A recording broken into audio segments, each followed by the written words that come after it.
Welcome to UTV. నేను రేణుశ్రీ చౌదరి.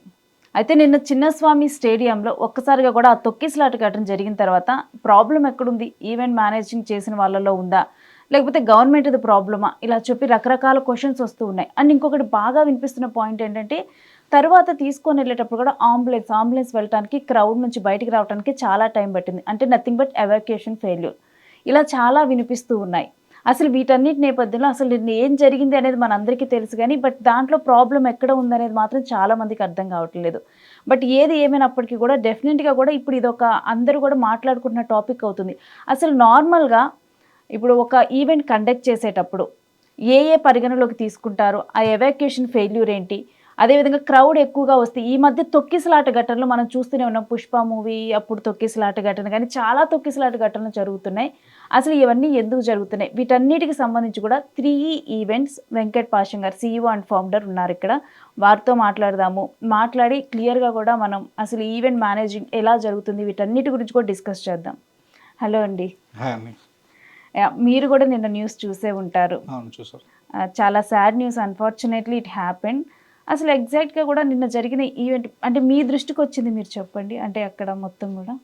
నిన్న చూసింది ఆఫ్టర్ కప్ వాళ్ళు గెలిచిన తర్వాత RCB. So, very short notice వాళ్ళు ఫెసిలిటేషన్ చేయడానికి విధాన్ సౌధలో పెట్టుకున్నారు. అవును. సో, ఇట్స్ వెరీ షార్ట్ అంటే very short. Not even 1 day కూడా ప్లాన్ చేయలేదు. సో, వితిన్ షార్ట్ నోటీస్‌లో ఈవెన్ కాప్స్ అక్కడ ఉన్న కాప్స్ కూడా డిపార్ట్మెంట్ కూడా మేనేజ్ చేయాల్సింది. సో సడన్గా 3 to 4 lakhs క్రౌడ్ రావడం జరిగింది అక్కడికి. సో బికాస్ 18 years నుంచి వాళ్ళు కూడా వెయిట్ చేస్తున్నారు, క్రౌడ్ అంతా, పబ్లిక్ అంతా. సో దానివల్ల సో షార్ట్ నోటీస్లో అంత క్రౌడ్ అక్కడ గ్యాదర్ చేయడం వల్ల సడన్గా పోలీస్ వాళ్ళకు కూడా అర్థం కాలేదు ఏం చేయాలో అక్కడ. అట్లీస్ట్ పోలీస్ కూడా, మేము కూడా ఒక ఈవెంట్ చేస్తే at least we take 15 days police permission గురించి అవుతుంది. నార్మల్గా మేము ఒక ఈవెంట్ చేయాలంటే పెరర్గా అప్లై చేయాల్సి వస్తుంది. సో అక్కడ వితిన్ షార్ట్ నోటీస్లో జరగడం వల్ల ఆ క్రౌడ్ని ఎలా మేనేజ్ చేయాలో ఈవెన్ డిపార్ట్మెంట్ కూడా అర్థం కాలేదు. సో ఆ డిజాస్టర్ అయింది because of crowd management, short notice, time లేకపోవడం వల్ల జరిగిందనమాట అది. సో అది కాకపోయి ఉంటే అట్లీస్ట్ ముందే ప్లాన్ చేసుకుని ఉంటే అట్లీస్ట్ ఆ డైవర్షన్స్ అనేది చేయాలి డిపార్ట్మెంట్ వాళ్ళు. ట్రాఫిక్ ఎట్ సైడ్ నుంచి ఎక్కువ మూవ్ అవుతుంది, సో ట్రాఫిక్ డైవర్షన్స్ చేయాలి. రోడ్స్ అన్నీ కొంచెం బ్లాక్ చేసుకొని డైవర్షన్స్ చేసి ఉంటే అట్లీస్ట్ అంబులెన్స్ అన్నా వెళ్ళే ప్లేస్ దొరుకుతుండే. సో ఆ డైవర్షన్స్ కాలేదు. ఆ ప్లేస్ కూడా అంబులెన్స్ వెళ్ళే లోపల కూడా వెళ్ళే అంత సిచ్యువేషన్ లేదు అక్కడ, అంత క్రౌడ్ ఒకటేసారి ఉన్నప్పుడు. సో దానికి షార్ట్ నోటీస్ చేస్తారండి, ఏం చేయలేము. మీరు 3 ఈవెంట్స్ సీఈఓ అండ్ ఫౌండర్గా ఉండి ఇప్పటికి చాలా ఈవెంట్స్ చేశారు, పెద్ద పెద్ద ఈవెంట్స్ చేశారు, గవర్నమెంట్ ఈవెంట్స్ మీరు చేశారు. అండ్ ఇలాంటి ఘటనలు కూడా మీకు అనాలిసిస్ చేయడం చాలా ఈజీగా ఉంటుంది. ఎక్కడ ఎవరు ఫెయిల్యూర్ అయ్యారు అన్నది కూడా మీకు అనాలిసిస్ ఈజీగా ఉంటుంది. ఈ మధ్య తొక్కిసలాట ఘటనలు కూడా ఎక్కువ జరుగుతూ ఉన్నాయి. మెయిన్గా ప్రాబ్లం ఎక్కడుండి ఉంటుందంటారు వెన్ ఇట్ కమ్స్ టు, అంటే మన గవర్నమెంట్ సెక్టర్ ఈ వదిలేద్దాము, జస్ట్ మనం ఒకవేళ ఒక ఈవెంట్ గురించే మాట్లాడదాము, ఎక్కడ జరుగుతుంది అనుకోవచ్చు? సో బేసిక్గా టైం ఉండి ప్లాన్ మేనేజ్మెంట్ చేస్తే ఎక్కడ 1% కూడా డిజాస్టర్ కాదండి. So it's all time management and plan management అనమాట. సో మనకు టైం ఉంటే సో షార్ట్ నోటీస్లో ఇట్లాంటివి జరుగుతాయి. షార్ట్ నోటీస్ లేదు కాబట్టి మనం ఇంకా ప్లానింగ్ చేస్తున్నాం అనుకో, ఈవెంట్ మేనేజ్మెంట్ ప్లానింగ్లో మనం ప్లాన్ చేస్తే సో ఇక్కడ ఇలాంటి డిజాస్టర్స్ లేకుండా మనం ప్లాన్ చేయొచ్చు. ఎందుకంటే ఒక ఈవెంట్ చేసే ముందు మనం ఏం చేస్తామంటే మనం ఫస్ట్ వెన్యూకి వెళ్తాము. సో కెపాసిటీ ఎంత క్రౌడ్ని మేనేజ్ చేద్దాం అన్న కాన్సెప్ట్లో ఈవెంట్ ప్లాన్ చేసుకుంటాం మనం. లెట్స్ ఎగ్జాంపుల్ 10,000 packs మనం ఈవెంట్ చేస్తున్నాం అనుకోండి. సో దానికి ఏం చేస్తామంటే మా టెక్నికల్ టీమ్, మా సివిల్ టీమ్ ఇది అందరూ వెళ్ళేసి ఫస్ట్ రెక్కీ చేసుకుంటాం. సో ఎంత వెన్యూ ఏంటి, వెన్యూ ఆ కెపాసిటీ ఉందా లేదా, సో దానికి సరైన పార్కింగ్ ఉందా లేదా, సో 4-wheeler పార్కింగ్ ఎంత, 2-wheeler పార్కింగ్ ఏ సైజ్ ఉంది. 10,000 లెట్స్ ఎగ్జాంపుల్ 10,000 ప్యాక్స్ ఈవెంట్ చేస్తాం అనుకో. సో దానికి అట్లీస్ట్ 3,500 కార్ పార్కింగ్ చూస్తాం. సో 2,500 to 3,000 2-wheeler పార్కింగ్ చూస్తాము. సో దాని తర్వాత ఆ పార్కింగ్, ఆ వెన్యూ సెట్ అవుతుంది అంటే దానికి ఎగ్జిట్, ఎంట్రీ ప్లాన్ చేస్తాం అనమాట. మళ్ళీ దాంట్లో జోనల్ క్రియేట్ చేస్తాం. సో విఐపీకి సపరేట్ ఎంట్రీ ఉంటుంది, సపరేట్ ఎగ్జిట్ ఉంటుంది. సో బ్యాక్ స్టేజ్లో కూడా మా మేనేజ్మెంట్ ఉంటుంది. సో దాంట్లో విఓసి అని చెప్పి పెడతాం అనమాట, వెన్యూ ఆపరేషన్ సెంటర్. సో దాంట్లో ఒక్కొక్క జోనల్ వాటిలో మేము ఏం చేస్తామంటే సో మీరు జోన్ వైజ్గా ఫస్ట్ డివైడ్ చేస్తాం, జోనల్ వైడ్గా. సో జోనల్ వైడ్గా డివైడ్ చేసి దాని తర్వాత దాంట్లో ఉన్న మా సెక్యూరిటీ మేనేజ్మెంట్ ఉంటుంది. సో ఫైర్ మార్షల్స్ ఉంటారు, దాంట్లో డిజాస్టర్ మేనేజ్మెంట్ టీం ఉంటుంది. సో ప్రతి జోన్లో ఆ టీం ఉంటుంది. డిఫాల్ట్ ఒక జోన్లో 100 people 1000 people ఉన్నారనుకో, ఆ జోన్లో డిఫాల్ట్గా మేము ఒక 25 to 50 పీపుల్ మేము పెడతాం అనమాట. ఈవెన్ వేస్ట్ మేనేజ్మెంట్ టీమ్ కూడా ఉంటుంది. సో ప్రతిదీ మేము వాకిస్లో మానిటర్ చేస్తాం, ప్రతిదీ సీసీ కెమెరాస్లో అబ్జర్వేషన్ జరుగుతుంటుంది. సో విఓసి దాని లోపల కూడా మళ్ళీ సెక్యూరిటీ మేనేజర్స్ ఉంటారు, దాంట్లో డిజాస్టర్ మేనేజర్స్ ఉంటారు, మళ్ళీ దాంట్లో మొత్తం ఒక జనరల్ మేనేజర్ ఉంటారు అనమాట. ప్రతిదీ మేము వాచ్ చేస్తూ ఉంటాం, ఎక్కడ ఏ డిజాస్టర్ జరుగుతుంది, ఎక్కడ ఏం జరుగుతుంది. సో లెట్స్ సే ఎవరికైనా ఎమర్జెన్సీ ఏదైనా ఇమీడియట్గా మేము వాకిస్లోనే ఇది చేస్తాం, మేము ఇమీడియట్గా అక్కడికి వెళ్ళండి, అక్కడ ప్రాబ్లమ్ ఇష్యూ అవుతుంది అని చెప్పేసి మెసేజ్ ఇస్తాము. సో మెసేజ్ ఇమీడియట్గా వెళ్ళిపోతారు. అక్కడ ఏదైనా ఎవరికైనా హార్ట్ స్ట్రోక్ అవుతుంది, ఇష్యూ అయింది ఏదన్నా, సో ఇమీడియట్గా అంబులెన్స్ కూడా ఎంట్రీ ఎగ్జిట్ అంబులెన్స్ కూడా ప్లాన్ చేస్తాం మేము. సో ప్రతిదీ ప్లాన్ మేనేజ్మెంట్ ఉంటుంది కాబట్టి టైం ఉంటుంది ఈ మేనేజ్ చేయడానికి. సో ఎలాంటి డిజాస్టర్స్ కాకుండా చూసుకుంటాం. పర్టికులర్గా ఎస్టర్డే జరిగిన ఈవెంట్లో అయితే ఎవాక్యుయేషన్ ఫెయిల్యూర్ అంటున్నారు. అసలు ఈ ఎవాక్యుయేషన్ ఫెయిల్యూర్ అంటే ఏంటి? సో ఎవాక్యుయేషన్ ఫెయిల్యూర్ అంటే there is no exit plan. Evacuation చేయాలంటే ఎగ్జిట్ ప్లాన్ ఉండాలి కదండి. షార్ట్ నోట్ 1 డే లోపల మార్గం లేదు, బయటికి వెళ్ళే మార్గం లేదు. సో ఎగ్జిట్ ప్లాన్ లేకుండా 3 to 4 lakhs పీపుల్ని మీరు ఎలా ప్లాన్ చేస్తారు, ఎలా ఎగ్జిట్ ప్లాన్ చేస్తారు, ఎవాక్యుయేషన్ ఎలా చేయగలుగుతారు? అంతమంది క్రౌడ్ని ఎంతమందిని బయటకు తీసుకెళ్తూ లోపలికి వెళ్ళడానికి ట్రై చేస్తారు? చేయలేరు కదా. సో అక్కడ ఆ క్రౌడ్ని బేసిక్గా బ్యారికేడ్స్ కూడా కరెక్ట్గా లేవు అక్కడ. సో ఎక్స్పెక్ట్ చేయలేదు, బేసిక్గా గవర్నమెంట్ కూడా అంత ఎక్స్పెక్ట్ చేయలేదు ఇంత క్రౌడ్ వచ్చేస్తుంది అని చెప్పేసి, ఇంత ఫ్యాన్ బేస్ ఉంది అని చెప్పేసి. Even they know, but analysis already చెప్పే ఉంటారు. సో క్రౌడ్ మేనేజ్మెంట్ టీం ఉంటుంది, సో అనాలిసిస్ చేస్తారు. అంటే వేలల్లో జనాభా పట్టే స్టేడియంకి లక్షల్లో రావడం జరిగింది. సో ఒకవేళ కొన్ని ఈవెంట్స్ లో సపోజ్ ఇలానే సెలబ్రిటీ ఈవెంట్స్ ఉంటాయి, వాటిలో ఎక్స్పెక్టెడ్ క్రౌడ్ కన్నా కానీ చాలా హ్యూజ్ క్రౌడ్ వచ్చారనుకో, అప్పుడు ఈవెన్ పోలీస్ సెక్యూరిటీ ఉన్న బ్యారిగేడ్స్ ఏర్పాటు చేసిన గేట్లు అడ్డం ఉన్నా కానీ ఆపటం కష్టంగానే ఉంటుంది. అలాంటప్పుడు అసలు ఎలా మేనేజ్ చేస్తారు? సో మేము ఆల్రెడీ రీసెర్చ్ చేస్తాం అనమాట. ఒక సెలబ్రిటీ వస్తున్నాడు ఒక షోకి, సో దాంట్లో మనం బ్యాకప్ ప్లాన్ కూడా చేసుకుంటాం. ఆయన ఫ్యాన్ బేస్ ఏముంది, సో ఆయనది ఎంత రీచ్ అయింది. ఇప్పుడు మనం ప్రమోషన్స్ చేస్తాం ఈవెంట్స్కి, అది చేస్తాం. సో ఆ రీచ్ కూడా మేము అనాలిసిస్ చేస్తాం. చేసి ఓకే లెట్స్ సే ఓకే ఈయన ఫ్యాన్ బేస్ ఎంత ఉంది, సో ఇక కెపాసిటీ వెన్యూ కెపాసిటీ 3000 ఉంది, సడన్గా 10,000 వచ్చేసారు క్రౌడ్ని. So plan A plan B కూడా చేసుకుంటాం. సో ఎక్కడి నుంచి వస్తున్నారో ఆల్రెడీ మేము పోలీస్ పర్మిషన్ తీసుకుంటాం. పోలీస్ వాళ్ళని క్రౌడ్ రావడానికి ముందే మేము ప్లాన్ చేస్తాం, ఎవాక్యుయేషన్ చేస్తుంటాం అనమాట. క్రౌడ్ లోపల వరకు రానియకుండా బయట నుంచి పంపించడం ప్లాన్ జరుగుతుంది. ఓకే, అంటే ఒకవేళ కనుక ఇప్పుడు సపోజ్ నిన్నే చూస్తే 3 lakhs పీపుల్ దాకా వచ్చారు, అప్పుడు తొక్కిసలాట జరిగింది. జనరల్గా అసలు ఈ తొక్కిసలాట్లు ఎందుకు జరుగుతూ ఉంటాయి? ఎంత సెక్యూరిటీ ప్రొవైడ్ చేసినా కానీ, ఎంత పర్టికులర్గా పట్టించుకున్నా కానీ, ఎక్స్పెక్ట్ చేసినా కానీ జరుగుతూ ఉంటాయి. ఈవెన్ మనం ఎక్కువ క్రౌడ్ ఉన్నాయే కాదు, ఈవెన్ తిరుపతిలో జరిగిన తొక్కిసలాట చూసినా కానీ, కుంభమేళాలో ఇవన్నీ ఎక్స్పెక్టెడే, బట్ స్టిల్ జరిగాయి. ఎందుకు జరుగుతూ ఉంటాయి? సో ఇదంతా ల్యాక్ ఆఫ్ మేనేజ్మెంట్ అండి. సో బేసిక్గా ఈ విఓసి సెంటర్స్ అనేది పెట్టాలండి, వెన్యూ ఆపరేషన్ సెంటర్స్. సో ఎక్కడ ఏం జరిగినా ఇమీడియట్గా సీసీ కెమెరాల నుంచి చూస్తూ ఈ డిజాస్టర్ని మనం కాకుండా చూడడానికి కావాల్సింది వెన్యూ ఆపరేషన్ సెంటర్స్ పెట్టుంటే ఇలాంటి డిజాస్టర్ కాకుండా మనం చేయగలుగుతాం. ఎక్కడైనా అంటే ఇక్కడ ఉన్నది ఏంటంటే it's all depends on the budgets అనుకో. సో దానికి అంత బడ్జెట్స్ రిలీజ్ చేసి గవర్నమెంట్ కూడా అలా చేస్తుంటే ఇలాంటి ప్రాబ్లమ్స్ కాకుండా ఎవాక్యువేట్ చేయొచ్చు. ఎందుకంటే ప్రతి వెన్యూ ఆపరేషన్ సెంటర్స్ ప్రతి లొకేషన్స్లో చిన్న జోనల్ వాడిగా మనం డివైడ్ చేయాలి. సో అలాంటి జోనల్ టైప్స్ డివైడ్ చేస్తుంటే ఇలాంటివి కాకుండా ఉంటాయి. ఓకే, ఇప్పుడు మనం ప్రైవేట్గా ఈవెంట్స్ జరుగుతూ ఉంటాయి, గవర్నమెంట్ ఈవెంట్స్ జరుగుతూ ఉంటాయి, రెండు ఒకే రీతిలో జరుగుతూ ఉంటాయా? డిఫరెన్స్ ఉంటుందా? లాట్ ఆఫ్ డిఫరెన్స్ ఉంటుందండి. కార్పొరేట్స్లో కొంచెం బడ్జెట్స్ ఎక్కువ ఉంటాయి, గవర్నమెంట్స్లో కొంచెం బడ్జెట్స్ తక్కువ ఉంటాయి. సో అకార్డింగ్ టు దట్ మీరు అరేంజ్మెంట్స్ చేస్తారు. అవును. సో ఇఫ్ సపోజ్ మీరు ప్రైవేట్లో గవర్నమెంట్లో ఉంటుంది అన్నారు కదా, డిఫరెన్స్ ఏముంటుంది ఒకసారి చెప్పండి. డిపెండ్స్ ఆన్ దేర్ బడ్జెట్, మీరు ఇచ్చే డిఫరెన్స్ ఏముంటుందంటే, సో బడ్జెట్స్ ఉంటేనే కదండి మనం ఒక ప్రాపర్గా ప్లానింగ్ మేనేజ్మెంట్ చేసేది. సో అలా చెప్పినట్టు లెట్స్ జోమా ల్యాండ్ ఉందండి. సో జోమా ల్యాండ్ కెపాసిటీ వచ్చి 10,000 కెపాసిటీ. సో దాంట్లో 10,000 కెపాసిటీ కన్నా ఎక్స్ట్రా ఎన్ని టికెట్స్ అయినా సేల్ చేయరు, cut off.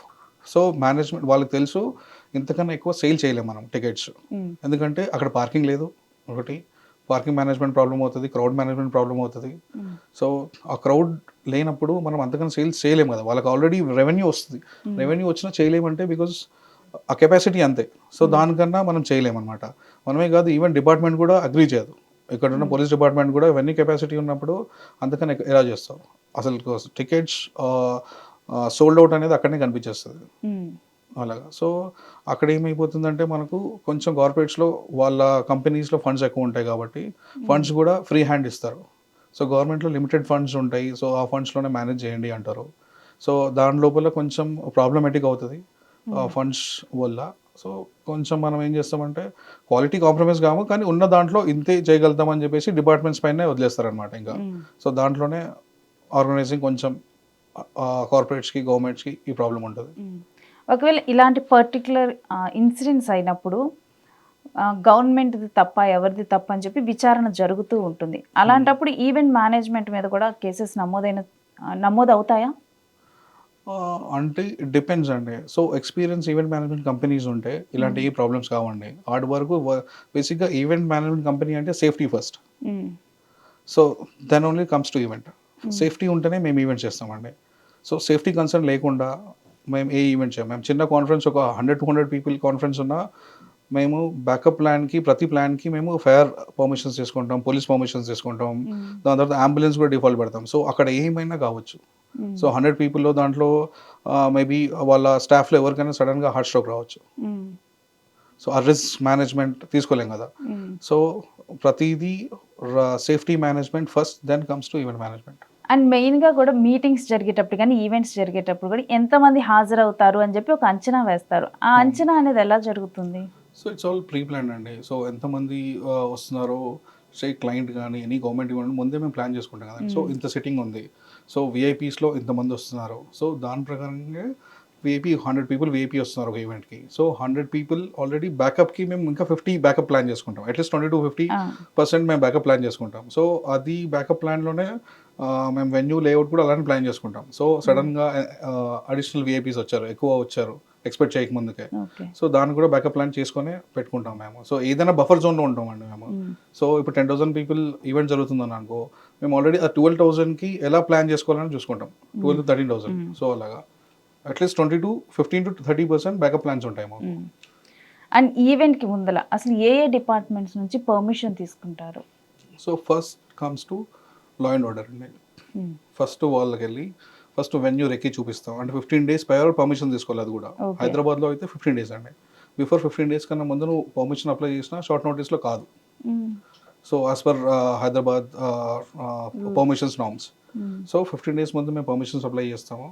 So, law and order. So, law and order నుంచి ట్రాఫిక్ వెళ్తుంది. ట్రాఫిక్ నుంచి మళ్ళీ ఫైర్ బ్రిగేడ్, ఫైర్ డిపార్ట్మెంట్ కూడా తీసుకోవాలన్నమాట మేము. సో, ఈ 3 అయితే డిఫాల్ట్ అండి. సో, దాంట్లో ఫస్ట్ మేము ఈవెంట్ పర్మిషన్ తీసుకున్న తర్వాత అంటే అప్లై చేసిన తర్వాత వాళ్ళు వెన్యూకి వస్తారు. పెద్ద ఈవెంట్ అయితే ఏసీపీ లెవెల్, డీసీపీ లెవెల్ వాళ్ళు వస్తారు. సో, ప్రతిదీ రెక్కి చేస్తారు వాళ్ళు కూడా. చేసి ఇది సూటబుల్లా కాదా, ఎంత కెపాసిటీ, ఇవన్నీ టర్మ్స్ అండ్ కండిషన్స్ అన్నీ అక్కడ వెన్యూలోనే మాట్లాడేసుకుంటాం. దెన్ మళ్ళీ ఫైర్ మార్షల్స్, ఫైర్ బ్రిగేడ్స్ పెడతాము. ఫైర్ మార్షల్స్‌ని పెడతాము మేము. సో, ఆ పర్మిషన్ తీసుకుంటాం. Then comes to safety, health, అంటే అంబులెన్స్ ఇది చూసుకుంటాం అనమాట హాస్పిటాలిటీ పార్ట్నర్. సో, అప్పుడు మీరు పర్మిషన్స్ తీసుకున్న తర్వాత గవర్నమెంట్ త్రూనే మీకు అంబులెన్స్, ఫైర్ సిబ్బంది అక్కడ ఫైర్ వాళ్ళు అవైలబుల్ ఉంటారు అనుకుంటా కదండీ? ఫైర్ కూడా మేము అది కూడా 15 డేస్ ముందే ఫైర్ సేఫ్టీ కూడా మేము అప్లై చేస్తాం అంటే లైసెన్స్. ఆ పర్టిక్యులర్ ఈవెంట్ జరిగేటప్పుడు ఫైర్ వాళ్ళు అవైలబుల్ ఉంటారు. ఇప్పుడు మనకు అంబులెన్స్ అవైలబుల్ ఉన్నట్లు ఫైర్ వాళ్ళు కూడా ఉంటారా? ఉంటారండి. సో, ఫైర్ మార్షల్స్ మేము డిపార్ట్మెంట్ నుంచి డిఫాల్ట్ మేము అప్లై చేయాలి. సో, ఒక ఫైర్ బ్రిగేడ్ వస్తుంది. అండ్ ఫైర్ మార్షల్స్ కూడా మనం అప్లై చేసుకోవచ్చు దాంట్లో. Even if it's private event also. Private event also we should default apply police permission, traffic and fire safety norms అనమాట. సో, ఇవి డిఫాల్ట్ అప్లై చేయాలండి. సో, బేసిక్‌గా మా దగ్గర ఆల్రెడీ అది అప్లై చేసిన తర్వాత డిపార్ట్మెంట్ నుంచి కూడా అడుగుతారు, మీ దగ్గర సెక్యూరిటీ నార్మ్స్ ఏం చేస్తున్నారు అని. సో, మా in house security agencies hire చేస్తాం మేము. సో, మా ఇన్ హౌస్ డిజాస్టర్ మేనేజ్మెంట్ టీమ్‌ని హైర్ చేస్తాం మేము. సో, దాని తర్వాత మా వీఐపీస్‌కి బౌన్సర్స్, ఆ ఏజెన్సీస్ ఇవన్నీ ఉంటాయి. అలాగా. అది కాకుండా ఫైర్ మార్షల్స్ కూడా మా in house fire marshal separate, department fire marshal separate ఉంటారండి. సో, ఫైర్ మార్షల్స్ కూడా మేము తీసుకోవాల్సి వస్తుంది. అండ్ ఈ నిర్వహణకి సంబంధించి ఎలాంటి ప్రమోషనల్ యాక్టివిటీస్ మీరు కండక్ట్ చేస్తూ ఉంటారు బిఫోర్ క్రౌడ్కి రీచ్ అవటానికి కానీ? సో, బేసిక్‌గా ట్రెడిషనల్ వేగా ప్రింట్ మీడియా, ఎలక్ట్రానిక్ మీడియా ఇదంతా ఇప్పటి నుంచి జరుగుతుంది. సో, అది కాకుండా ఇప్పుడైతే సోషల్ మీడియా, డిజిటల్ మార్కెటింగ్ జరుగుతుంది. అది కాకుండా మా ఈవెంట్స్‌లో బీటీఎల్ యాక్టివేషన్స్ అని ఉంటాయండి. So, below the level activations అని. సో, అవి కూడా చేస్తాం అనమాట. ఎట్లా mall activations, so road shows, so ఇలాంటివి కూడా చేస్తుంటాం. సో బేసిక్గా కూడా అంత ఈవెంట్ అంతా కంప్లీట్ అయిన తర్వాత మీరు తీసుకున్న మెజర్మెంట్స్ అంటే వాళ్ళు తిరిగి వెళ్ళేటప్పుడు కానీ ఏమైనా పర్టికులర్గా జాగ్రత్తలు తీసుకునే ఉంటుందా? మళ్ళీ వాళ్ళు ఇప్పుడు విఐపీస్ వీళ్ళు అటెండ్ అవుతారు, వాళ్ళు తిరిగి వాళ్ళ డెస్టినేషన్కి రీచ్ అవ్వడానికి కూడా మీరు తీసుకున్న మెజర్స్ ఏమైనా ఉంటుందా? So out of the venue వరకు మేము మేనేజ్ చేస్తామండి, మా సెక్యూరిటీ మా టీం ఉంటుంది. సో పార్కింగ్ వరకు విఐపీస్ అయితే విఐపీ పార్కింగ్ జోన్ సపరేట్ ఉంటుంది. సో అక్కడి నుంచి మా సెక్యూరిటీ మేనేజ్మెంట్, మా ట్రాఫిక్ మేనేజ్మెంట్ సపరేట్ ఉంటుంది. ఈవెన్ గవర్నమెంట్ ట్రాఫిక్ మేనేజ్మెంట్ ఉన్న మా టీంలో నుంచి మళ్ళీ సపరేట్ ఏజెన్సీ ఉంటుంది, ట్రాఫిక్ ఏజెన్సీ అంటే మా సెక్యూరిటీ మేనేజ్మెంట్ ఉంటుంది, ట్రాఫిక్ కంట్రోల్ చేస్తారు. సో అట్లా ఫైర్ మార్షల్స్ ఉంటారు. సో ఎక్కడిదక్కడ మేము ప్లానింగ్ ఆల్రెడీ జరిగిపోతుందండి. అది ఫస్టే ఎగ్జిట్ ప్లాన్ ఉంటుంది మాకు. సో వెన్యూ ప్లానింగ్లోనే ఎంట్రీ ప్లాన్, ఎగ్జిట్ ప్లాన్ ఉంటుంది. సో ఎక్కడ ఒక్క 1% కూడా డిజాస్టర్ కాకుండా అన్ని ప్లానింగ్ ముందే జరుగుతాయండి. ఒకవేళ కనుక అనుకోని సంఘటన జరిగినప్పుడు క్విక్ రియాక్షన్ ఎలా ఉంటుంది ఈవెంట్ మేనేజ్మెంట్ నుంచి? సో అనుకోని సంఘటన జరిగితే ఎక్కడైనా ప్రతిదీ సీసీ కెమెరాస్ అయితే డిఫాల్ట్ వాచ్ చేస్తుంటాయండి. సో సో మా వెన్యూ ఆపరేషన్ సెంటర్లో నుంచి ప్రతిదీ అబ్జర్వ్ చేస్తుంటారు. సో ఇది ఆల్మోస్ట్ వెన్యూ ఇప్పుడు 1 కిలోమీటర్ డిస్టెన్స్లో ఉన్నప్పటి నుంచి మేము అబ్జర్వ్ చేస్తుంటామండి.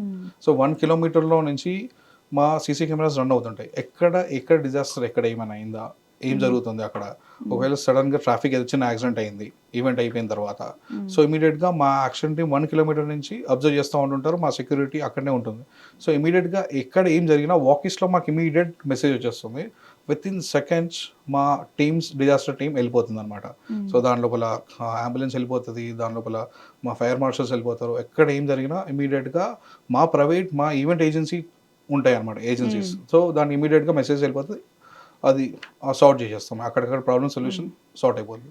బట్ ఎక్కువగా కూడా ఈ అనుకోని సంఘటనలు జరగడానికి ఈ షార్ట్ నోటీస్లో ఏదైతే ఈవెంట్లు అనౌన్స్ చేస్తూ ఉంటారో, ఈవెన్ మీరు అన్నారు 15 రోజులు మీరు కంపల్సరీ టైం తీసుకుంటా అని చెప్పారు, కానీ కొంతమంది అంత టైము అప్పుడే అనౌన్స్ చేస్తారు, ఒక 2-3 డేస్ 1 వీక్లో ఈవెంట్ ఉంటుంది. అలాంటి టైంలోనే ఇలాంటివి జరిగే ఛాన్సెస్ ఉంటాయా? అలాంటి టైంలో జరుగుతాయండి షార్ట్ నోటీస్లో. అందుకే మేము కూడా మా కంపెనీకి ఇలాంటి షార్ట్ నోటీస్ ఏదైనా ఈవెంట్స్ వచ్చాక ఫస్ట్ మేము చేస్తాం నో అని చెప్పేస్తాం. షార్ట్ నోటీస్లో మేమేం తీసుకోం. అట్లీస్ట్ ఇది పెద్ద ఈవెంట్ ఉందంటే at least will take 3 months to 6 months time. So ఇంకా రెగ్యులర్ ఈవెంట్ ఉంది, కాన్ఫరెన్స్లు ఇవి చిన్న చిన్న ఈవెంట్స్ కాన్ఫరెన్స్లో అవుతున్నాయి అనుకో, లైక్ అట్లీస్ట్ 15 days టైం. ఎందుకంటే పోలీస్ పర్మిషనే రాదు ఫస్ట్ నీకు. సో నువ్వు అలా ఈవెంట్ ఎలా చేస్తావు వితౌట్ పోలీస్ పర్మిషన్? సో అలాగా, సో పర్మిషన్ ఏం చేయలేము కదా. ఓకే, బట్ కొన్ని ఈవెంట్స్ అంటే I'm not talking about any particular thing, but కొన్ని ఈవెంట్స్ తక్కువ టైంలోనే కండక్ట్ చేస్తూ ఉంటారు, అంటే అవి పర్మిషన్స్ లేకుండా కొంతమంది చేస్తూ ఉంటారా ఏంటి? సో పర్మిషన్స్ లేకుండా చేస్తూ ఉంటారు. సో ఆ స్కేల్ ఈవెంట్ మేనేజర్స్ అనలేం వాళ్ళని. సో వాళ్ళు ఏదో షార్ట్ నోటీస్ వచ్చింది, ఏదో క్లయింట్ వచ్చాడు, ఏదో దొరికేశాడు, అరే ఇది మిస్ అయిపోతే మళ్ళీ మనకు రాదేమో ఆపర్చునిటీ అని చెప్పేసి కొంచెం యంగ్స్టర్స్ ఇలా చేస్తూ ఉంటారు. సో దానివల్ల చాలా ప్రాబ్లమ్స్ అండి. సో ఇట్లాంటి దుర్ఘటనలు జరుగుతూ ఉంటుంటాయి షార్ట్ నోటీస్లో చేయడం వల్ల. So as event manager short నోటీస్లో అసలు తీసుకోవద్దు. సో తీసుకొని చేతులు కాల్చుకోవద్దు. ఒకవేళ కనుక అలా ఎవరైనా తీసుకొని చేస్తే అది తర్వాత పోలీసుల దృష్టికి వెళ్తే దాని వాళ్ళ మీద చర్యలు ఉంటాయా? డిఫాల్ట్ అండి, పోలీస్ కేసెస్ పెడతారు వాళ్ళ పైన. సో అక్కడ వరకు తెచ్చుకోవద్దనే కదా ఈ షార్ట్ నోటీస్లో తీసుకోవద్దు ఈవెంట్స్ అని చెప్పేది. అండ్ మోస్ట్లీ కూడా ఈవెంట్ మేనేజింగ్ అంటే ఏముంటుంది, నార్మల్గా మన సంస్కృతిలో చూసుకుంటే కనుక ముందు నుంచి ఒకప్పుడు ఒక ఫ్యామిలీ ఫంక్షన్స్ కానీ నార్మల్ ఫంక్షన్స్ కానీ మేనేజ్ చేయటం ఉండేది. అండ్ ఊళ్ళల్లో ఇప్పుడు గవర్నమెంట్ ఇవి జరిగినా కానీ అక్కడ ఉన్న పంచాయతీలో కొంతమంది ఉంటారు, వాళ్ళే మేనేజ్ చేస్తూ ఉంటారు, ఇవన్నీ మనం చూసాము. సో డిఫాల్ట్గా ఏంటంటే మన కల్చర్లో ఉంది. ఇప్పుడు చూస్తే మొత్తం ఈవెంట్ మేనేజ్మెంట్కి ఇస్తున్నారు, మనకున్న బిజీ షెడ్యూల్ కానీ వీటన్నిటి వల్ల. బట్ కొంతమంది అనుకుంటారు ఇదే కదా ఏముంది మేనేజ్ చేయటమే కదా, వీళ్ళ డ్యూటీస్ ఎక్కువ ఏమున్నాయిలే అనుకుంటారు. బట్ మీరు చెప్పిన తర్వాత ఇప్పుడు అర్థమవుతుంది ఏంటంటే దీంట్లో కూడా డిపార్ట్మెంట్స్ ఉంటాయి అని చెప్పి. అసలు టోటల్గా ఎన్ని డిపార్ట్మెంట్స్ ఉంటాయి వెంకట్ గారు? దీంట్లో డిపెండ్స్ ఆన్ ద ఈవెంట్స్ అండి. So it's may take 15 to 20 departments. So అలా దీంట్లో ప్రతిదీ ఒక డిపార్ట్మెంట్ ఉంది. ఫస్ట్ వెన్యూ ఒక క్లయింట్ మాట్లాడితే సిఎస్ అని టీం ఉంటుందండి, క్లయింట్ సర్వీసింగ్ టీం. సో ఆ డిపార్ట్మెంట్ ఏం చేస్తుందంటే క్లయింట్ దగ్గరికి వెళ్ళి ఇన్పుట్స్ తీసుకొని, సో వాళ్ళ కాన్సెప్ట్స్ తీసుకొని క్యూరేట్ చేస్తుంది. సో క్యూరేట్ చేసిన తర్వాత it's comes to operations team. So operations teams ఏం చేస్తుంది అంటే దానికి బడ్జెటింగ్, ఏ ఎలిమెంట్స్ ఉన్నాయి ఏంటి, వెండర్ మేనేజ్మెంట్, ఇదంతా ప్రొడక్షన్ డిపార్ట్మెంట్, మళ్ళీ ఇంకో డిపార్ట్మెంట్ వస్తుంది. సో ఆపరేషన్ టీమ్స్ మొత్తం దానిపైన రీసెర్చ్ చేసేసి ప్రొడక్షన్ వాళ్ళకి ఇస్తారు. సో ప్రొడక్షన్ టీంలో మళ్ళీ చూస్తారు కస్టమైజేషన్ ఏముంది, ఏమేమి జరుగుతుంది అని చెప్పేసి. సో ఆ బడ్జెటింగ్ అంతా అయిన తర్వాత అండ్ ఇట్స్ కమ్స్ టు మళ్ళీ క్లయింట్ సర్వీసింగ్ వాళ్ళకి వస్తుంది. సో యాజ్ ఆఫ్ నౌ చూడడానికి 3 డిపార్ట్మెంట్స్లో ఈవెంట్ మేనేజ్మెంట్ కంపెనీలో దీంట్లో అవుతాయి. సో 3-4 డిపార్ట్మెంట్స్లో మేము రన్ చేస్తాం. కాకపోతే ఆన్ గ్రౌండ్ సో ఇప్పుడు లెట్స్ ఎగ్జాంపుల్ దాంట్లో సెక్యూరిటీ మేనేజ్మెంట్ ఉంది. సో మేము సెక్యూరిటీ ఏజెన్సీస్ హైర్ చేస్తాం. దాంట్లో క్యాటరింగ్ సర్వీసెస్ ఉన్నాయి, క్యాటరింగ్ ఏజెన్సీని హైర్ చేస్తాం. సో అట్లా చాలా డిపార్ట్మెంట్స్ ఉంటాయి. కానీ బేసిక్గా ఇన్పుట్స్ తీసుకునేది ఈవెంట్ మేనేజ్మెంట్ కంపెనీలో ఓన్లీ అదొక 3 to 4 డిపార్ట్మెంట్స్లో మేము ఫినిష్ చేస్తాం. సో దాంట్లో మళ్ళీ ఇప్పుడు ఏదైనా ఆర్టిస్ట్ మేనేజ్మెంట్ టీం కూడా ఉంటుంది. సో మళ్ళీ ఆర్టిస్ట్ సపరేట్ టీం ఉంటుంది అనమాట. సో ఆర్టిస్ట్ని హైర్ చేయడము, ఏ కైండ్ ఆఫ్ క్లయింట్కి ఆర్టిస్ట్ కావాలి, సో ఆర్టిస్ట్ మేనేజ్మెంట్ మళ్ళీ టీం సపరేట్ ఉంటుంది. సో ఇట్లా చాలా డిపార్ట్మెంట్స్ ఉంటాయి. అండ్ మన ఇండియాలో అసలు ఈవెంట్ మేనేజ్మెంట్ అనే కల్చర్ ఒకప్పుడు లేదు. ఎంత పెద్ద ఈవెంట్ జరిగినా కానీ ఊర్లో ఉన్న వాళ్ళు, అలా వాళ్ళే ఇళ్లలో ఉన్న వాళ్ళు మేనేజ్ చేసుకునే వాళ్ళు, చుట్టుపక్కల వాళ్ళు సహాయం చేసేవాళ్ళు. ఈవెన్ గవర్నమెంట్ ఈవెంట్స్ ఉన్నా కానీ పంచాయతీ పెద్దలు అని చెప్పి వాళ్ళు ఉండేవాళ్ళు, వాళ్ళు మేనేజ్ చేసేసుకునేవాళ్ళు. లేటర్ ఆన్ చిన్నగా కూడా ఈ వంట వాళ్ళని బయట నుంచి పిలవటం మొదలైంది. ఇప్పుడు పెద్ద ఇండస్ట్రీగా మారింది అసలు. సో ఇండియాలో ఈవెంట్ మేనేజ్మెంట్ని మనం ఏ విధంగా చెప్పొచ్చు ఈ అన్నిటి పరిస్థితులను చూసాక? సో ఇండియాలో ఇది 1.2 బిలియన్ అంటే ఆల్మోస్ట్ ఇంచుమించు 10,000 crores ఇండస్ట్రీ అండి ఇది. సో ఇది ఎలా జరిగిందంటే ఇట్ స్టార్టెడ్ విత్ గ్లోబల్ అండి. ఫస్ట్ అప్పట్లో ఇప్పుడు క్లియోపాత్రా ఈజిప్ట్ తన ఈవెంట్స్ చేసేటప్పుడు ఎవల్యూషన్ స్టార్ట్ అయింది. క్లియోపాత్రా టైం నుంచి ఉందా ఈవెంట్ మేనేజ్మెంట్? సో అక్కడి నుంచి స్టార్ట్ అయ్యి ఆ evolution it's came around the world అనమాట. సో యూరోప్కి వెళ్ళి అటు నుంచి అలా ఇప్పుడు ఇండియాలో కూడా అలా స్టార్ట్ అయింది. ఒకప్పుడు ఈవెంట్స్ అంటే మనం 10 రోజుల ముందే 7 రోజుల పెళ్ళి, 5 రోజుల పెళ్ళి అనేవాళ్ళు. సో ఎందుకు 7 రోజుల పెళ్ళి, ఎందుకు 5 రోజుల పెళ్ళి అనేవాళ్ళు అంటే, సో ప్రతి ఒక్కరూ ఫ్యామిలీ కాంట్రిబ్యూషన్ చేసేది. సో ఇప్పుడు లేస్తే వంటలు వండాలని అనుకో, అరే ఆ మామయ్య మంచి వంటలు వండుతాడు, సో అరే ఈయన ఇది చేస్తాడు, అరే ఆమె ఇది చేస్తుంది. సో ప్రతి ఒక్కరికి ఒక డిపార్ట్మెంట్ లాగా ఫ్యామిలీయే కాంట్రిబ్యూట్ చేసుకునేది. సో అలా ఫ్యామిలీలోనే డెకోర్ చేసుకునేవాళ్ళు, ఫ్యామిలీలో చేసుకునేవారు. సో ఇంత ఎవల్యూషన్ రాలేదు. అప్పుడు ద వాల్యుయేషన్ ఆఫ్ మనీ కూడా లేకపోతుండే. అప్పుడే కొంచెం హ్యాపీగా ఉండే, కొంచెం 7 days అని 5 days అని అందరు క్లబ్ అయి చేసేవాళ్ళు. సో ఇప్పుడు ఏమైపోయిందంటే 7 రోజుల పెళ్ళి కాస్త ఒక రోజు పెళ్ళి అయిపోయింది. సో ఒక రోజులోనే పెళ్ళి, రిసెప్షన్ అక్కడనే అన్నీ ఫినిష్ అయిపోతున్నాయి అనమాట. షార్ట్ నోటీస్లో ఫినిష్ చేసే కాన్సెప్ట్లో ఉన్నారు. సో అన్ని డేస్ని ఎవరు బేర్ చేయలేకపోతున్నారు. అప్పట్లో ఎలా బేర్ చేశారో ఇంకా ఆ పరిస్థితులు అలాంటివి. సో చేసేవారు బాగా. ల్యాక్ ఆఫ్ టైం ఒకటి, అండ్ ఇది అంటే ఒక మేనేజింగ్ స్కిల్, అదేవిధంగా ఒక ఈవెంట్ని ఎలా మేనేజ్ చేయాలని చెప్పి మన పెద్దలకి నాలెడ్జ్ ఉండేది. ఇప్పుడు ఇంకా ఆ నాలెడ్జ్ కూడా మనకు పోతుంది. కంప్లీట్ ఈవెంట్ మేనేజ్మెంట్ మీద డిపెండ్ అయ్యామనుకోవచ్చా? అనుకోవచ్చండి. కంప్లీట్గా ఇప్పుడు ఈ రోజుల్లో ఈవెంట్ మేనేజర్ లేనిది ఎనీ వెడ్డింగ్ కావట్లేదు సరిగ్గా, ఎలాంటి ఈవెంట్స్ కూడా కావట్లేదు అనమాట. ఈవెంట్ మేనేజర్ చెప్పారనుకో ప్రతిదీ స్పాట్లో అన్ని విత్ ఇన్ షార్ట్ నోటీస్లో కూడా చేసేస్తున్నారు. సో కొన్ని వెడ్డింగ్స్ అయితే కనుక మాలాంటి కార్పొరేట్ ఈవెంట్ మేనేజర్స్ అయితే విల్ టేక్ టైం అనుకోండి. సో అదే షార్ట్ నోటీస్లో కొన్ని జరుగుతున్న దాంట్లో ఇట్లాంటి డిజాస్టర్స్ అవుతున్నాయి. కాకుండా ఈవెంట్ మేనేజర్ లేనిది ఎనీ ఈవెంట్స్ కావట్లేవు అనమాట. అది ఇంట్లో చిన్న ఫంక్షన్స్ కానీ, దానికి ఒక చిన్న బర్త్డే పార్టీ కానీ ఈవెంట్ మేనేజర్ కావాల్సి వస్తుంది. సో ఇది ఇంకా మన ఇండియాలో అయితే with in short notice it may go $3 billion అవుతుందండి. దెన్ లైక్ ఇంకో 5 yearsలో చూస్తే ఇది $3 billion ఇండస్ట్రీ కావాలి. సో దీని చాలా గ్లోబల్గా అయితే 1.5 trillion బిజినెస్ ఇది. సో ఇది ప్రొజెక్షన్స్లో మొన్న మేము చూస్తే 2020-30లో it may grow around like $9 trillion business అనమాట. ఇది 2030 ప్రొజెక్షన్స్ వేశారు కొన్ని సర్వేస్లో. సో ఇండియాలో అయితే it may be 3 billion with in short notice 5 yearsలో. ఈవెన్ మోడీ గారు కూడా కొన్ని సబ్సిడీస్ డెస్టినేషన్ వెడ్డింగ్స్ పైన కూడా ఇస్తున్నారు. అండ్ నార్మల్గా కూడా ఇప్పుడు కొంతమంది స్టేట్మెంట్స్ ఇస్తూ ఉంటారు, ఇండియాలో జరిగినన్ని ఫంక్షన్స్ ఎక్కడా జరగవు అని చెప్పి, అంత పెద్ద పెళ్ళిళ్ళు ఎక్కడా జరగవని. మనలాగా ఇంత గ్రాండ్గా సెలబ్రేట్ చేసుకుని ఇంకేదైనా కంట్రీ ఉందా? లేదండి, ఎందుకంటే ఇండియాస్ కల్చరల్ డైవర్సిటీ మంది. సో ఎన్ని కల్చర్స్, ఎన్ని ఫెస్టివల్స్, గ్లోబల్గా ఈ కంట్రీలో ఎన్ని ఫెస్టివల్స్ లేవు. ఎన్ని మనం వెడ్డింగ్ చేసినా ఎంత అమ్మని వెడ్డింగ్ మీరు రీసెంట్గా చూసే ఉంటారు. సో వరల్డ్ మొత్తం షాక్ అయింది, ఇలాంటి వెడ్డింగ్స్ కూడా చేస్తారా అని. సో అలా ఇండియాలో ఉన్న పొటెన్షియల్ బయట కంట్రీస్లో ఎన్ని ఈవెంట్స్ అయితే చేయరు.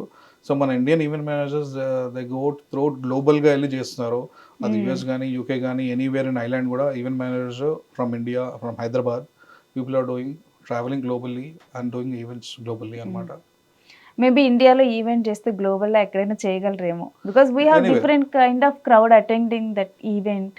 వాళ్ళందరినీ మీరు ఎలా మేనేజ్ చేస్తారు? వాళ్ళందరికీ ఇక్కడే పార్కింగ్ ఉందని తెలియచేయడానికి గాని ముందల అసలు మీ సో మేనేజ్ అదే అండి. సో మేము స్టార్టింగ్‌లోనే మేము రెక్కి చేసిన టైంలోనే మేము వితిన్ ఈవెంట్ ఇప్పుడు లెట్స్ సే ఐపీఎల్ ఉందండి. ఐపీఎల్‌లో మీరు ఆల్మోస్ట్ మీరు ఉప్పల్ స్టేషన్ నుంచి చూడండి లేదా ఉప్పల్‌కి 5 కిలోమీటర్స్ డిస్టెన్స్ నుంచి చూడండి.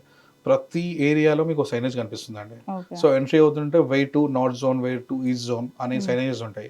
ప్రతి సైనేజెస్‌లో మీ టికెట్ పైన ఆల్రెడీ మీకు రాసుంటది. మీది ఈ పెవిలియన్ ఈ జోన్‌లో ఉంది అని చెప్పేసి. సో ఆ టికెట్ చూస్తూనే నీకు ఆ సైనేజ్ త్రూగానే మీరు ప్రతిదీ మీరు వే తీసేసుకుంటుంటారనమాట. So way to north zone అని అనుకో. సో మీ టికెట్ నార్త్ జోన్‌లో ఉంటే నార్త్ జోన్‌లోకి వెళ్ళిపోతారు. ఈస్ట్ జోన్ ఉంటే ఈస్ట్ జోన్‌కి వెళ్ళిపోతారు. సో అక్కడి నుంచే డైవర్షన్ స్టార్ట్ అయిపోతుంది. అది కాకుండా ముందు నుంచే నీ టికెట్ ముందే మీరు చూస్తే ఉప్పల్ స్టేడియం బయట నుంచే ఏం చేస్తారంటే కాప్స్ నుంచి అందరూ అక్కడనే ఆపేస్తారు. సెక్యూరిటీ వాళ్ళు కూడా ఆపేసి మీది ఏ జోన్‌లో ఉంది మీ టికెట్ అనేది వాలిడేట్ చేసుకొని మీరు ఆ డైరెక్షన్‌కి పంపిస్తారు. సో అది అంటే తెలియని వాళ్ళకి మాత్రం అలా పంపిస్తారు. ఒకవేళ తెలిసి టికెట్ ఆల్రెడీ చూసుకుంటారు. చూసిన తర్వాత ఓకే నాది ఈ జోన్‌లో ఉంటే డైరెక్ట్‌గా ఆ జోన్‌కి వెళ్ళిపోతాడు. సో ఎవరికి డిస్టర్బెన్స్ లేదు. ఆ జోన్‌లోకి వెళ్ళి అటు నుంచి అంటే ఎంట్రీ ఎగ్జిట్ అటు నుంచి వెళ్ళిపోతారు. సో ఇలాంటి డిజాస్టర్స్ కావడానికి ఛాన్సే లేదు. It's all so well managed అన్నమాట. కొన్ని మీటర్స్ ముందల నుంచి మీరు సైనింగ్ గాని ఇవన్నీ గాని స్టార్ట్ చేస్తారు. సో దట్ ముందలే వాళ్ళకి అర్థమైపోతుంది. కన్ఫ్యూజన్‌కి దారి లేదు ఎక్కడ. అసలు ఈవెంట్ మేనేజ్మెంట్‌లో ఎన్ని సెగ్మెంట్స్ ఉంటాయి? సో ఈవెంట్ మేనేజ్మెంట్ చాలా సెగ్మెంట్స్ ఉన్నాయి. ప్రతి దాంట్లో ఒక డిపార్ట్మెంట్ అండి.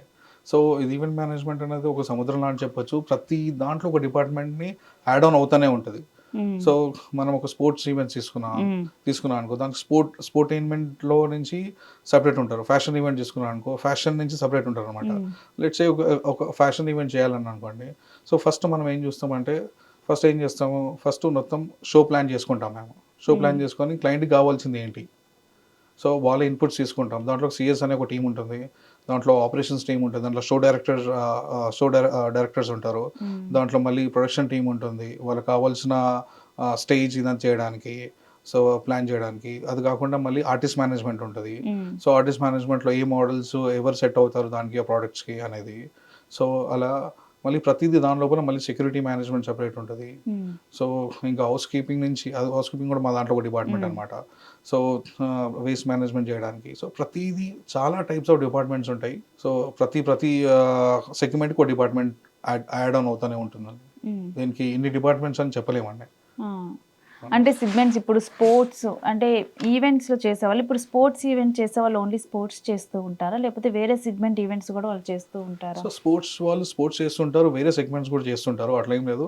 బట్ స్పోర్ట్స్ డిపార్ట్మెంట్స్లో ఎలా ఉంటుందంటే అండి, సో దాంట్లో వాళ్ళకి కావాల్సిన రిక్వైర్మెంట్స్ మేము తీసుకొని వాళ్ళకి ఇస్తాము. అది కాకుండా వాళ్ళ వాళ్ళ స్పోర్ట్స్ ఐపీఎల్ ఉందండి, లెట్స్ ఎగ్జాంపుల్. సో వాళ్ళ దగ్గర నుంచి ఉన్న డిపార్ట్మెంట్స్ వాళ్ళకి ఆల్రెడీ తెలుసు, ఎంపైర్స్ నుంచి ఇవన్నీ వాళ్ళు రెగ్యులర్గా అది వాళ్ళే చూసుకుంటారు. అక్కడ కావాల్సిన మేనేజ్మెంట్ టీమ్కి మమ్మల్ని అప్రోచ్ అవుతారు. దాంట్లో మేము క్రౌడ్ మేనేజ్మెంట్ నుంచి, బ్రాండింగ్ నుంచి, అక్కడ కావాల్సిన వాళ్ళకు అవార్డ్స్ సెరమనీ కానీ, వాళ్ళకు ఆర్టిస్ట్ మేనేజ్మెంట్ కానీ, so ticketing partner it's book my show ఇది అనుకో, అదొక డిపార్ట్మెంట్ ఉంటుంది. సో దాంట్లో మళ్ళీ సెక్యూరిటీ, ఎంట్రీ ఎగ్జిట్ అని. సో స్పోర్ట్స్ షోలు స్పెషలైజ్డ్ స్పోర్ట్స్ డైరెక్టర్స్ ఉంటారు. సో వాళ్ళ డిపార్ట్మెంట్ అయితే ఓన్లీ వాళ్ళు స్పోర్ట్స్ పైన ఎక్కువ కాన్సన్ట్రేట్ చేస్తారు. అది లెట్స్ ఎగ్జాంపుల్ వాలీబాల్ ఉండని, అది క్రికెట్ ఉండని, హాకీ ఉండని, ఎనీథింగ్. సో వాళ్ళ డిపార్ట్మెంట్ స్పోర్ట్సే ఉంటుంది. సో అలా చాలా ఏజెన్సీస్ ఉన్నాయండి. డిఎన్ఐ అయితే ఓన్లీ స్పోర్ట్సే చేస్తుంది.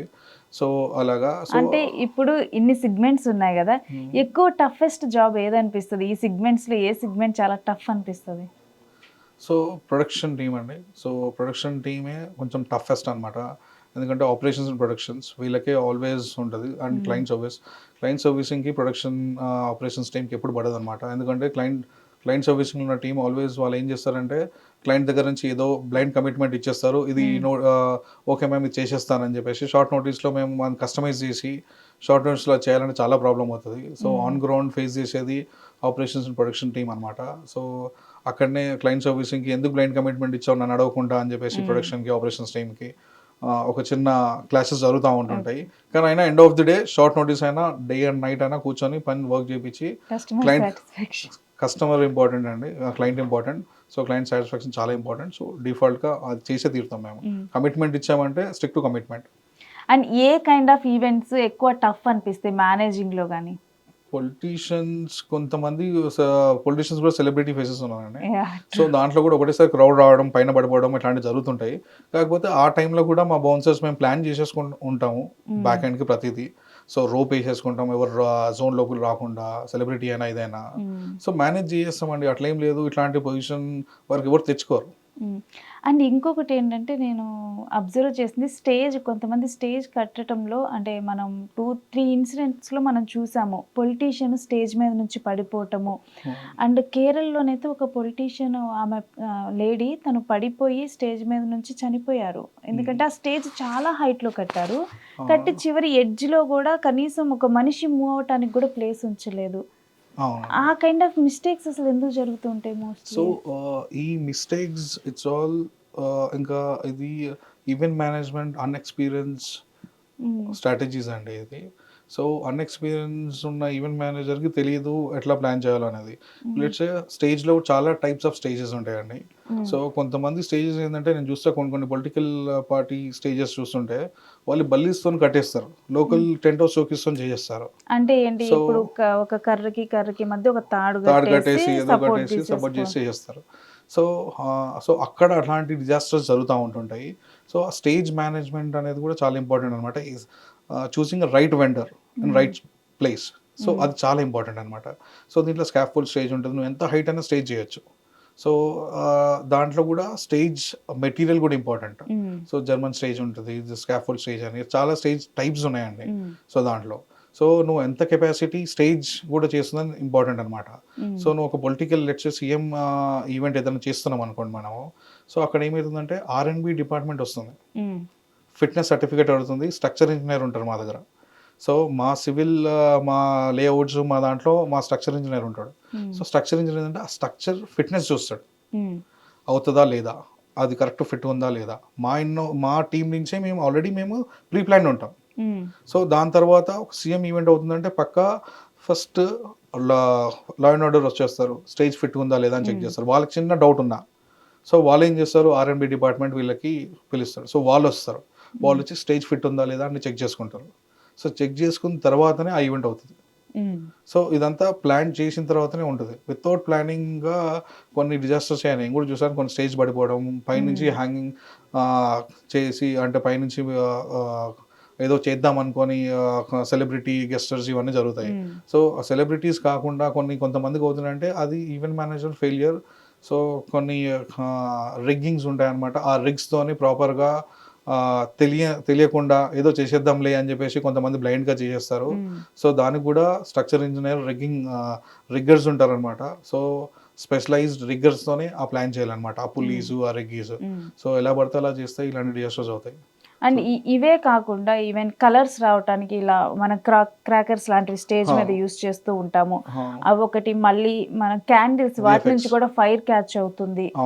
అండ్ ఈవెన్ బర్త్డే ఈవెంట్స్ అయినా కానీ ఆ కేక్స్ లో ఆల్రెడీ కూడా ఈ ప్లాస్టిక్స్ పెట్టేయటం లేకపోతే ఇలాంటివి పెట్టేయటం వల్ల మనం ఏంటంటే ఈవెంట్స్ చేసేటప్పుడు అప్పుడు కొంచెం బాగా జాయ్ఫుల్ గా ఉండేసి ఫేస్ ని ముందరికి నెట్టేయటము అవి ఇలాంటివి జరుగుతూ ఉంటాయి. సో వీటికి సంబంధించి కూడా మీరు మీ ఈవెంట్స్ లో ముందుగానే మెజర్ చేసుకుంటామండి. సో మేము VFX పెట్టినా, మేము గోల్డ్ పైరోస్ పెట్టినా, సో స్టేజ్కి ఇంత డిస్టెన్స్లో స్టేజ్ ముందే పెడతాం. సో దానికి డిస్టెన్స్ ఉంటుంది. సో ప్రతిదీ వెళ్ళేసి పక్కనే పెట్టలేం కదండి. సో దానికి కూడా ఇంకోటి ఏంటంటే కోల్డ్ పైరోస్ దాంట్లో కూడా ఉంటాయండి. సో అది కోల్డ్ పైరోస్ అంటే కొన్ని స్పార్కింగ్స్ ఏంటంటే కొంచెం మంట పుడతాయి. కొన్ని కోల్డ్ పైరోస్ ఎందుకంటామంటే స్కిన్ పైన పడినా అదేం కాదు, సో బట్టల పైన పడినా ఏం కాదు, అది జస్ట్ ఇట్లా ఇది అయిపోతుంది. సో ఎలక్ట్రానిక్ కోల్డ్ పైరోస్ కూడా ఉన్నాయి. సో అది క్వాలిటీ ఆఫ్ పైరోస్ అనమాట. సో డిపెండ్స్ అది. సో ఇంకా కొంతమంది ఏంటంటే ఇంకా క్వాలిటీ లేని కూడా పెట్టేసి ఇలా బట్టల పైన పడితే బట్టలు పాడైపోవడము, చేతుల పైన పడితే చేతులు ఇట్లా ఇది పాడైపోవడము. సో అదంతా ఇట్స్ ఎక్స్పీరియన్స్ కమ్స్ అండి. సో ప్రొఫెషనల్ ఈవెంట్ ఏజెన్సీస్ ఉంటే ప్రొఫెషనల్గా చేస్తారు. సో కింద కొన్ని చూస్తూ ఉన్నాయి కూడా, చాలా వీడియోస్ చూస్తూ ఉంటుంటాం, డిజాస్టర్స్ అవుతూ ఉంటుంటాయి. అది ఎందుకు అవుతుందంటే అన్ఎక్స్పీరియన్స్ వల్ల. సో ఎక్స్పీరియన్స్ లేని వలన ఇలాంటి తక్కువకి వస్తుంది కదా, క్లయింట్కి ఇంత ఛార్జ్ చేస్తున్నాం ఏంటి. So let's say gold pair 1000 rupees charge చేస్తున్నాను అనుకో. సో వీళ్ళు ఏం చేస్తారు, అరే నాకు ఎక్కువ పర్సెంటేజ్ మిగులుతుంది కదా, 150 గోల్డ్ పేర్ పెట్టేద్దాం, ఏం పోయింది క్లయింట్కి ఏం తెలుసు. సో అలాగా. అండ్ మన అదర్ కంట్రీస్లో జరిగే ఈవెంట్స్కి మనకి ఇండియాలో జరిగే ఈవెంట్స్కి ఏమైనా డిఫరెన్స్ ఉంటుందా? చాలా డిఫరెన్స్ ఉందండి. సో ఇప్పుడు సౌదీ అరేబియన్, మనం ఎక్కువ దుబాయ్లో మనం చాలా ఈవెంట్స్ చేస్తున్నాం, మనకి కూడా సౌత్ ఇండియన్ ఈవెంట్స్ కూడా చాలా ఐఫా కానీ ఇవన్నీ జరుగుతున్నాయి. So it's all pre plan అండి. ఇట్స్ లైక్ 3 months ముందు, 3 to 6 months ముందే చేస్తారు. అక్కడ వెండర్స్ మనలాగా ఇండియాలో లాగా అరే రేపు ఈవెంట్ ఉంది చేసారా అంటే చేయడు.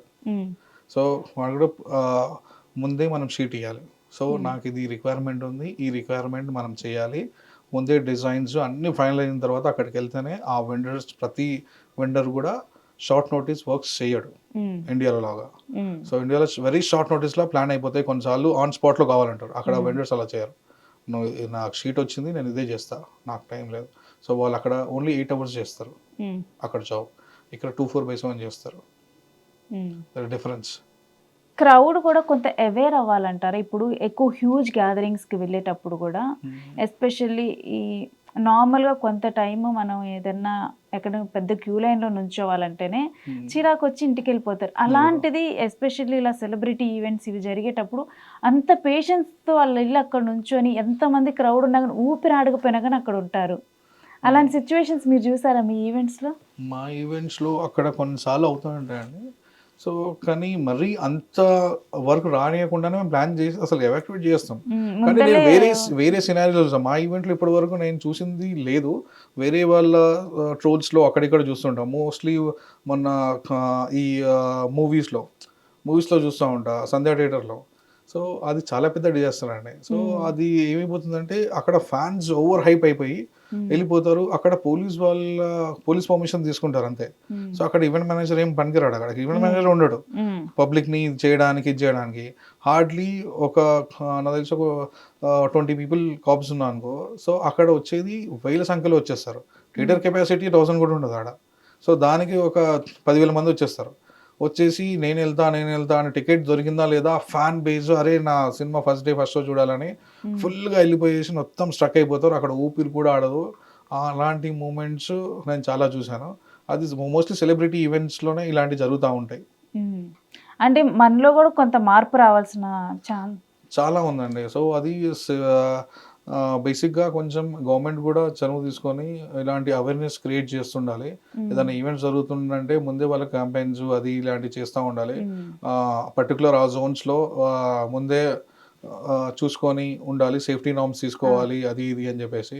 ఈవెంట్ ఉంది కదా అని చెప్పేసి డైరెక్ట్గా రావడము అవన్నీ ఎవాక్యువేషన్స్ ముందు నుంచే ప్లాన్ చేసేసి రానియకుండా జోనల్ వారుగా ప్లాన్ చేసేసుకొని లోపల రానియకుండా అక్కడక్కడి నుంచి ఎవాక్యువేషన్ చేసుకుంటా క్రౌడ్ మేనేజ్ చేసేస్తే ఇలాంటి ప్రాబ్లం ఉండదు. ప్లస్ ఇంకా మోస్ట్ ఆఫ్ ది మన హైదరాబాద్ అని కానీ కొన్ని రూరల్ లొకేషన్స్ కూడా చాలామందికి సైనేజెస్ తెలియదు, కొంచెం ఎడ్యుకేటెడ్ అయ్యి ఉండరు. సో అక్కడ వాళ్ళకి ఆ సైన్ లాంగ్వేజెస్ తెలియదు. సో చదవలేదు, ఎందుకంటే మోస్ట్ ఆఫ్ ది లాంగ్వేజ్ కూడా పర్టికులర్గా ఇంగ్లీష్లో సైనేజెస్ ఉంటాయి. సో వే టు టాయిలెట్స్ అనో, వే టు పార్కింగ్ అనో, వే టు స్లాట్స్ ఉంటాయి అనమాట. సో ఎక్కడికి వెళ్ళాలో వాళ్ళకి తెలియదు, అది ఏదో రాసి ఉంటుంది, వీళ్ళకి ఏం పట్టించుకోలేరు, సడన్గా వచ్చేస్తారు. సో వాళ్ళకి తెలియదు, వాళ్ళకి చెప్పినా అర్థం చేసుకొని కొంతమంది ఉంటారనమాట. సో అక్కడ చాలా డిజాస్టర్స్ ఉంటాయి. మీరు అన్నట్లుగానే అంటే గవర్నమెంట్ కూడా కొంత అవేర్నెస్ క్రియేట్ చేయాలన్నారు కదా. అంతకుముందు అయోధ్య టైంలో కూడా ఎక్కువ క్రౌడ్ ఎలానో వస్తారని ఎక్స్పెక్ట్ చేసి అందరూ కూడా రావాల్సిన అవసరం లేదు, మీ ఇళ్ళ దగ్గర టెంపుల్స్కి వెళ్ళినా సరిపోతుంది అని చెప్పి కూడా చెప్పారు.